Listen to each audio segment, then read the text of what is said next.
What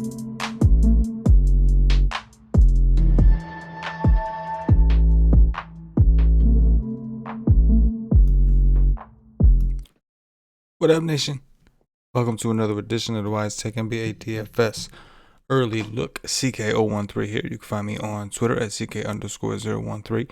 And I, of course, am from the WiseTake Nation, which you can find on all the social media platforms listed below or directly at WiseTake.com. If you're looking to take your DFS game to the next level, we are a premium DFS content provider as well as a DFS community designed to help make you a better DFS player. Go check us out, WiseTake.com. Day pass is available $2.50. All that costs to get access to our NBA content, which includes access to our pre-lock live stream. Myself, Paulie D, 45 minutes prior to lock, we hop on, take the nation up to lock to try to keep you as updated as possible with lineups, injury news, all that good shit. Okay, that being said, if you're new to this channel, welcome. Please subscribe, hit the notifications bell. Don't miss out on any of the free content we put out. We put out tons of free content here Monday through Friday for NBA. MLB's coming up. We'll be doing that as well. And obviously we do NFL shows too. So when that comes around, so make sure you're again, notifications bell turned on. Continue to leave your comments. The comments, I've appreciated reading them. I try to interact with you guys as much as I can. I've been enjoying it. Leave me some comments, whether it's just your thoughts on the slate or something that I said that you disagree or agree with. Whatever the case may be, I want to hear from you guys. Hit the like button. Likes go a long way, help us out. And the biggest thing you could do for us, that you all could really do for us is share the show. Because by sharing it, you're going to help us grow. And as we grow, we're going to continue to give you guys more and more, not only at WiseTake.com, but obviously right here on our YouTube channel, on our Podbean, our iTunes, Spotify, whatever, to enhance our product. So appreciate you. Please share. That being said, one last thing I'll mention real quick. If you're into sports cards, trading cards, actual physical cards, go check us out at card-breakers.com. It's card-breakers.com. We have breaks, personal packs, all that kind of stuff if you're interested there. And the best way to be a part of it, though, is the Facebook group. If you go to the Facebook, search for Card Breakers, you'll find us there. Join the group. We have a bunch of free giveaways going on, or at least one big giveaway, and then, a bunch of really cool sports breaks. If you're into cards, pop over there, get in on the action. All right, it's enough of me pumping you guys with ads, but they're just things that I think are helpful. It's not that I think I'm trying to be all addy to you guys, but those are things that I'm involved in that I think if you're into cards, that could help you, right? If you're into DFS, WiseTake could help you. So don't take it personal. Anyway, okay, we're going to get into this. We got FanDuel and DraftKings pulled up. We're going to start things off with Dallas and Philly, which is our first game. Interesting, right out the gate. Got decisions to make right out the gate. First game here. And I mentioned that one of the strategies when playing MME, if you feel like you're pressed for time because you're adjusting projections based off late news, and most important thing is to lock in the players that you feel the most confident about, or lock in the players you like from the first games earlier. When I say lock in, I don't mean lock button. I just mean like if you wanted 20% of the first of Luka Doncic in the first game, make sure that your exposures to those guys are set first, right? Upload your CSVs, do that dirty, and then you can late swap after. So just a quick little. That's what we've been doing. But this one, normally it's like a first game, I don't know, but this is a pretty big one. Dallas has played fast, and they play zero defense. Philly, on the other hand, has struggled at times to really good players. Luka is certainly one of those players. He's expensive, but obviously getting exposure to Luka is probably going to be a smart thing if you have multiple teams to work with, especially being that we only have 6 games. Smash spot for Joel Embiid. Now, center's kind of loaded with the studs. We've got Embiid, Jokic, and Vooch, and I think I'm probably missing a couple. But definitely a smash spot, whether or not Porzingis plays. Regardless, smash spot for Joel Embiid. Centers have done the dirty to Dallas. Simmons is expensive. I'm not that into him, but I'll acknowledge the lack of defense that Dallas has played and not want to discredit him on the large slate. I think you could argue the same for Tobias, but at his price points, he's not really doing anything for us. So it's more of, are we going to play him to get different at the power forward position? If Porzingis plays, he could be interesting. I'd be curious to see if there's any kind of limitation on him. He's 7-8 on FanDuel at a power forward position. We'll have to see. Hasn't played. since the 14th. So I would think he would be on some sort of limitation. Maybe not. It's only been a couple weeks, I guess. Maybe not. We'll see. But his status does impact a lot of the other players on the team, such as Jalen Brunson, Tim Hardaway Jr., even Josh Richardson in terms of usage. I do like Hardaway, Richardson, Brunson generally. If Porzingis is out, I'll like Hardaway and Rich more so. Brunson I'm cool with. 5'2", I'm a little... I mean, he's been doing it, so I guess it's fine, but, you know. As far as Philly goes, I think Seth Curry's probable. Trying to find him. I think he's probable. Let's read it. Yeah, probable. So that would put Furkan Korkmaz back on the bench. Maxi Kleber, also questionable. If he is out and Porzingis is out, we've got James Johnson, who I'd be willing to take shots on. Maybe not as many shots as I took last time out, but I would be ready. And I guess that's the gist of it. So the Dallas value could kick in a little more if Porzingis is out. If Porzingis is back, it's just not, some of these guys are still going to play, right? They don't play the same position necessarily, but it's going to impact usage, including Lucas. But Joel Embiid is probably my favorite play from this game. And that's it's early look, but still.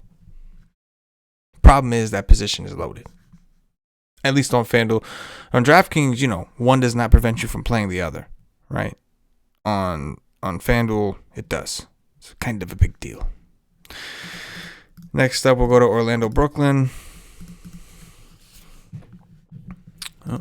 Orlando, Brooklyn. So James Harden, it has seemed like the right thing to do to just lock him in. Him and Giannis, who are both on the slate today, it's just been like plug them in and figure out ways around them. That's how it's been.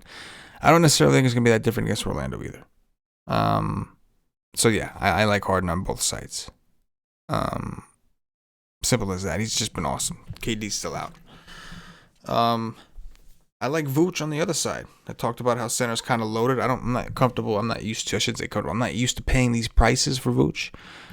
But you cannot say that the guy has not earned it. Not a great game against Detroit. Before that, just the upside's there. And DeAndre Jordan, not a very good perimeter defender. It all kind of works out. It all kind of checks out. So like I said about Embiid, Vooch also in a very good spot. I like Kyrie. 8,900 on DraftKings, 88. The way I figured it is Harden has a higher floor and more ceiling on a regular basis because, not because of his shots necessarily, it's because his assists and rebounds. Kyrie is just the shooting. All right, he's going to get some assists too, but you're not necessarily looking for that triple-double like you are from Harden. Right, you're just looking for the guy to get red hot. And he could. Guards have been going off against Orlando since Markelle Fultz went down. So I'm good with Kyrie, but I prefer Harden, obviously. Fournier's been playing really well. Again, not against Detroit. The whole team kind of shit the bed, but he's put up some numbers. We know that Brooklyn is going to push the pace, and they don't play very good defense. Terrence Ross, in the same boat, has been awesome off the bench. Kind of just looking way more involved. But he did get 4 steals in the last game against Detroit. Keep that in mind. And the price is elevated a little bit, so I'm not dying to do it, If you wanted to pay down at center, I think DeAndre Jordan is at least in the conversation. Again, I think he's going to have his hands full of Vooch, but especially if Jeff Green is out. Jeff Green missed the last game. He's questionable this time. If Jeff Green is in, he's like, meh. If Jeff Green is out, then at least you know, or at least you think he's going to play minutes. He got 34 against Sacramento, just saying. You know what I mean? Bruce Brown, I think, had a pretty big game.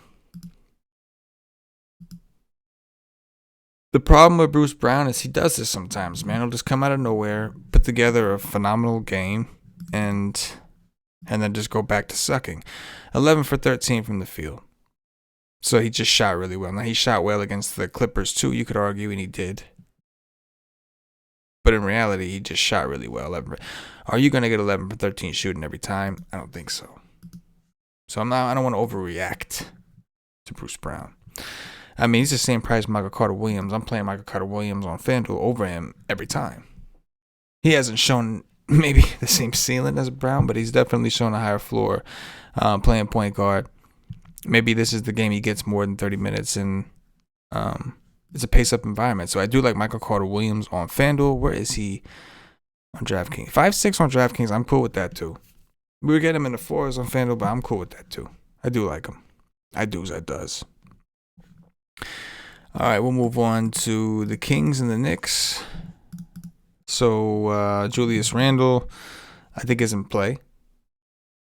Kings have been allowing hemorrhaging fantasy points, right? And they should pace up the Knicks here. And they're not very good defensively down low. Randle's playing monster minutes, doing a little bit of everything. He's playing well at the moment with one bad game against Orlando. I like him. Now we're going to have to compare him in the context of the slate. We do have Giannis on FanDuel at the same position, so we have to look at this comparatively prior to making our final decisions. But yeah, off top, I like Randle, especially on FanDuel. I like De'Aaron Fox a lot too. 7-8 and 7-7. His usage has been really good. And I think that this game against the Knicks should be close. I think the Kings are competitive enough, and I think the Knicks are decent. So I think this game should be close. Tyrese Halliburton's price has come up to a point where I'm not sure if I'm comfortable. On DraftKings, you're actually getting the deal at 6-6. You were getting this guy at 5-something the other day on FanDuel. Now he's 7-5. And he's been phenomenal. I'm not taking anything away from the guy. The Knicks are a little bit of a better defensive team, but guards is kind of where they struggle, and that's a big plus for De'Aaron Fox. The Knicks are also going to be without Al Payton, who is doubtful. Really good spot for Rashawn Holmes. Whiteside has been ruled out for health protocol purposes, so if Whiteside does not play, maybe we see Holmes get big minutes. That's a big if, because they were kind of easing him back into action. Played 21 against Milwaukee, played 26 against Brooklyn. That was a positive sign, but he could do really well in this spot. He's not the traditional big slammer type center that have been destroying the Knicks, but the Knicks have been really bad against centers in general. That being said, Bagley, I think, should see an uptick in minutes because I think he's going to have to back up the 5. So the usage is an issue. With Barnes there, he's not been as good. Right, and Barnes is there. By the way, Barnes is also a decent option. He's been having a really good season. But at least you know he's going to play some center. And again, the Knicks struggle against centers. Derrick Rose. By the way, Holmes is 5'7" on DraftKings. Halliburton is 6'6". Bagley's only 5'7". A little cheaper over there. Derrick Rose is 4'6" on DraftKings. So Derrick Rose did play 27 minutes for the Knicks. That was the most he's played in one game against Golden State. We know Tibbs went out there and got Rose, right? We know Tibbs has a history with Derrick Rose, right? If Derrick Rose, I'm wondering who they're going to start. They may decide to start quickly. They may decide to start just to be different. But I think Derrick Rose is a candidate to see big minutes. So I do like Derrick Rose a lot. I do. FanDuel priced him up at 5'7". But he's got 40-point upside, so I think that's still too cheap. We got a 40 at 5'7", phenomenal. DraftKings forget about it. So I do like Rose. Even if he doesn't start, I think he'll still see decent minutes. I really do. Barrett's playing better lately, but he's just a coin toss with the minutes. You just don't know. Used to be a lock that he was going to get minutes. Not no more. It's just not the case. Nerlens Noel. I'm actually interested in Nerlens Noel. Only 23 minutes against Golden State. Still went for 24. I always like him better on FanDuel because he's more of a blocks and steals kind of dude, and we got that. But the Kings also very bad against centers. So I do have some interest in Mr. Nerlens Noel. I like Emmanuel quickly also. His minutes kind of trended in the wrong direction, but without foul, I think he gets even bigger usage on that second unit, and maybe he does, depending on whether him or Rose starts, I think one of them is going to, they're both going to benefit. One's going to kind of run the offense on the first unit, maybe get bigger minutes in the second, especially because when you know Rose is like unlikely they're going to play Rose like 33 minutes, right? So you would think that means that Quickly's going to get more. They could do it with Burks. They could do it with Frank Nitti, I guess. But I think it'll be Quickly. So I'm definitely interested in Quickly. It was 4,600 on FanDuel and 4-1 on DraftKings. Too cheap for the upside. Alec Burks you think is a boost too. He's probably too cheap also. Yeah, his usage has gone down a bit, but he's really cheap. I think the Knicks are interesting. I really do. Really, really do. But we are going to want to see that starting lineup. Just to make sure it's not Frank Nitti, you know what I'm saying? Because he's the only one that could really ruin this. But even if that stuff didn't happen, all these guys are still from fine plays. But I like the Knicks. I do. Clippers, Memphis. So obviously, the first thing that comes to mind, you're worried about this game staying close. If it does stay close, Kawhi and PG could smash. Right, this team has not been very good defensively. George has looked great since coming back. If it had not been for that blowout against Washington, might have gone for another 50, maybe. Kawhi is Kawhi, the fun guy. He's been on a streak. So maybe we get some exposure just in case. But if you're doing that, if you're playing Kawhi and PG, or even one of them, you're going to want this game to stay close. So maybe you play at least one Memphis player. Jonas Valanciunas, 7K on DraftKings, 75 on FanDuel would be a candidate to smash. The Clippers are not good against centers. He's been inconsistent, but I think he's cheap enough, and he has a high enough ceiling. If the game stays close, he could have something to do with it. So could Ja Morant. Obviously, was the more obvious choice. Now, Morant may have his hands full with Pat Bev, which may defer things. He may need some help from a guy like Joe Val. But again, it's a stretch. Memphis is not a very good team, right? Clippers are a very good team. Very good team. But I do like Jonas and Ja as your first options. Kyle Anderson. I mean, one of these guys is going to get some Kawhi D. I don't feel great about that.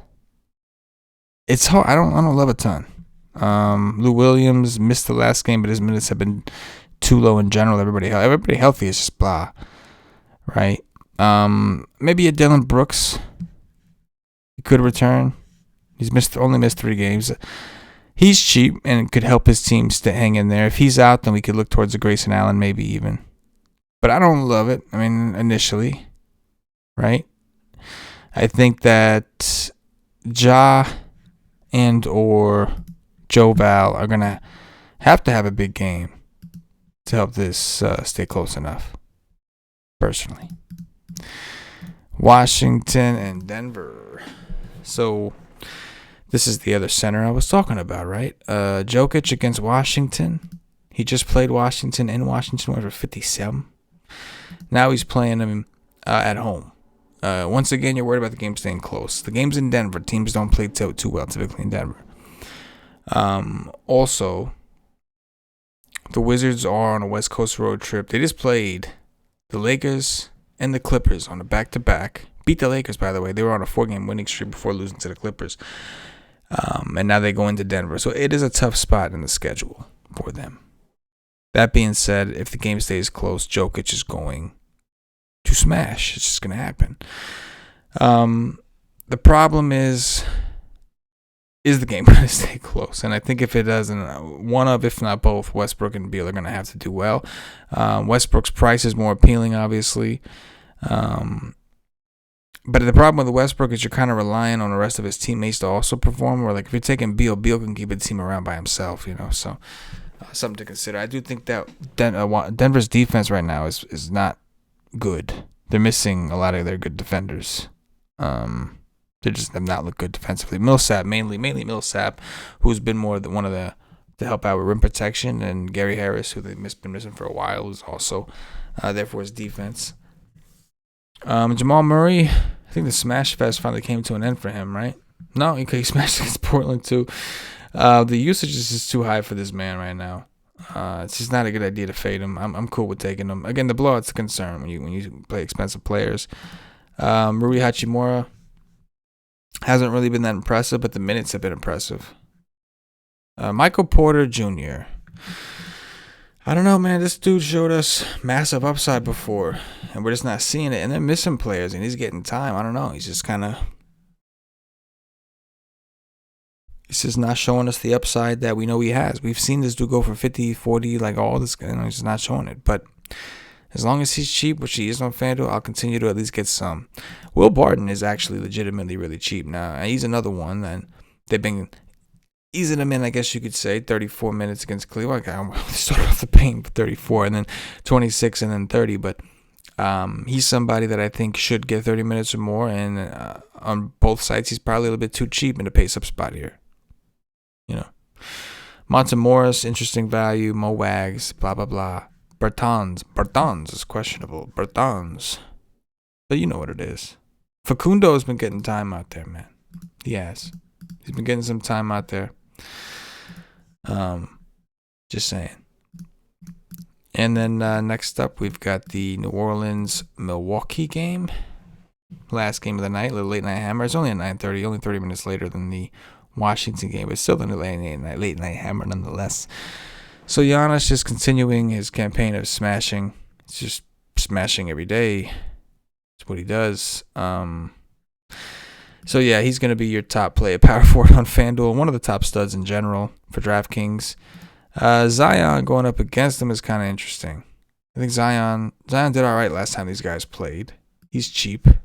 Don't hate the idea on FanDuel of playing them both in a team and just go that way, bang bang. Now Drew Holiday is doubtful, right? Yeah, doubtful. So yeah, Giannis. Ingram's coming off a pretty good game. New Orleans is on a back-to-back, which was nice to see. They could use his help here against Milwaukee. Middleton's been a disaster. This is a situation where in the past, when they would have like Bledsoe out, like he would really excel. He's done it a couple times, but Holiday's missed a lot of time, and he has not been doing as many 30s as you'd like. Still, in tournaments, we will continue to go there. 8-2 on DraftKings, it's tough. 7-6 on FanDuel, a little bit easier. It is. Lonzo Ball's getting big minutes. I don't mind him. I'm cool with Lonzo at 6-6 on FanDuel. How much is he on DraftKings? 6-3 on DraftKings, even cheaper. Let's go. Bobby Portis. You know the deal with Bobby Portis, right? It's GPP only. You already know. You don't need to say anything. Blowouts are beautiful for him, but even if not in 16 minutes, he could hit value. No problem. Or he could shit the bed. We've seen that too. They raised Josh Hart's price on FanDuel. Weird, right? He sucked against Detroit. He's 5-4 now. But he's got upside. And you know what? This is a guy that likes to take threes. And you know the way that you hit this defense is with threes. So I think that we have to consider Josh Hart in the tournament mix. He's won some people some money. You know what I mean? The rest are okay. You know what? Eric Bledsoe, 4,800 on both sites. This is a revenge spot for Mr. Bledsoe. And no, there's no Holiday. So he's going to be taking it to whoever the fuck. DJ Augustine, maybe? No. Maybe more like Pat Connaughton. I think Bledsoe will be a little more aggressive, is my point. I do like him at 4,800 on both sites, even though he's been doo-doo, but yeah. And that's going to do it. I think that's going to wrap us up. I'm not going to get into too much more. Augustine, sure, whatever, but no thank you. Appreciate you hanging out with us. Again, the best way that you could help us out and show support is to share the show. Share the show. Help the nation grow. And we will make it better. That being said, hit the like button on your way out. Leave some comments for myself, the entire WiseTake Nation. As always, good luck. Yeah.